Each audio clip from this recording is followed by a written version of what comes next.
تو میں عرض کر رہا تھا کہ یہ مسئلہ جو ہے کہ تھوڑا سا گناہ کر لینے میں کیا حرج ہے. ابھی بالکل ہی ملا بن جائیں گے تو پھر دنیا میں آنے سے کیا ہوا, پھر تو ہم نے دنیا کچھ نہ پایا. دیجیے صاحب, عجیب معاملہ ہے, یہ عجیب معاملہ ہے. حاجی امداد اللہ صاحب رحمۃ اللہ علیہ تو فرماتے ہیں جس نے اللہ کو نہ پایا اس نے دنیا میں آ کے کچھ نہ پایا.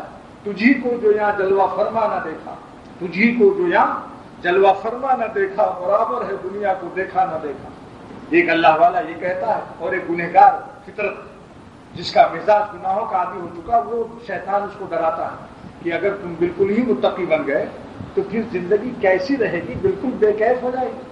نہ آنکھوں کو مزہ ہے, کیا دیکھو گے پھر, نہ کانوں کو مزہ ہے, کچھ گانے سنو, کچھ آنکھوں سے حسینوں کو دیکھو, کچھ دل میں ان کے تصورات کرو, ان کی مٹیاں سونگھو, ان کی لید سونگھو, پسینے سونگھو. یہ کیا ہے؟ یہ معلوم ہوا کہ یہ خنزیریت کی اس میں ناک لگ گئی. خنزیری کے سور کا ناک دیکھا ہے آپ نے؟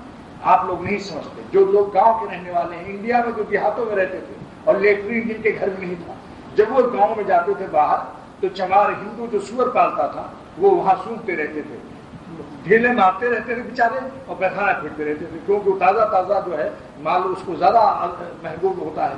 اس کو یہ مزاج نفس کا بھی بن جاتا ہے, سونگتا رہتا ہے کہ کوئی گناہ مل جائے, کسی عورت کو دیکھ لیں, کسی عورت کو دیکھ لیں. عادت جب خراب ہو جاتی ہے تو پھر ناک سور جیسی ہو جاتی ہے, خنزیریت کی ناک ہو جاتی ہے. حالانکہ سوچنے کی بات ہے, کیا ہے وہاں بھی تو پیخانہ ہی ہے, پیخانے ہی پیشاب میں تو لے جاتا ہے. بقول حکیم الامت مجدد الملت مولانا اشرف علی صاحب تھانوی نور اللہ مرقدہ کہ شیطان دکھاتا ہے گال اور آنکھیں, مگر لے کہاں جاتا ہے یہ تو دیکھو, گندی ہی جگہ تو لے جاتا ہے. لیکن جو شخص 90 ڈگری زاویہ قائمہ اپنے دین کا نہیں رکھے گا, یاد رکھو اس کو خراب دن دیکھنے پڑیں گے. جو شخص پوری استقامت سے نہیں رہے گا, کہے گا لاؤ تھوڑا سا گناہ کر لیں, گویا اپنی استقامت کی دیوار کو اس نے 90 سے اتار دیا. اب کسی وقت اس کی دیوار گر سکتی.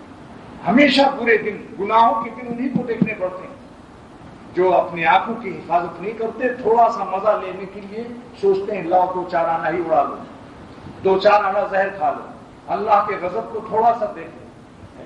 میرے دوستو, ایک نظر خواجہ صاحب عزیز الحسن مجذوب رحمۃ اللہ علیہ حکیم الامت کے بہت پیارے خلیفہ فرماتے پہلے ہی نظر سے تمہاری دنیا چین کی الٹ جائے گی, تختہ الٹ جائے گا, کشتی ڈوب جائے گی. چین کی ناؤ, نوکا بنگلہ دیش میں نوکا کہتے ہیں, تمہارے عوام کی کشتی الٹ جائے گی. ڈال کر ان پر نگاہ شوق کو, خواجہ صاحب کا شعر ہے, ڈال کر ان پر نگاہ شوق کو جان آفت میں نہ ڈالی جائے گی.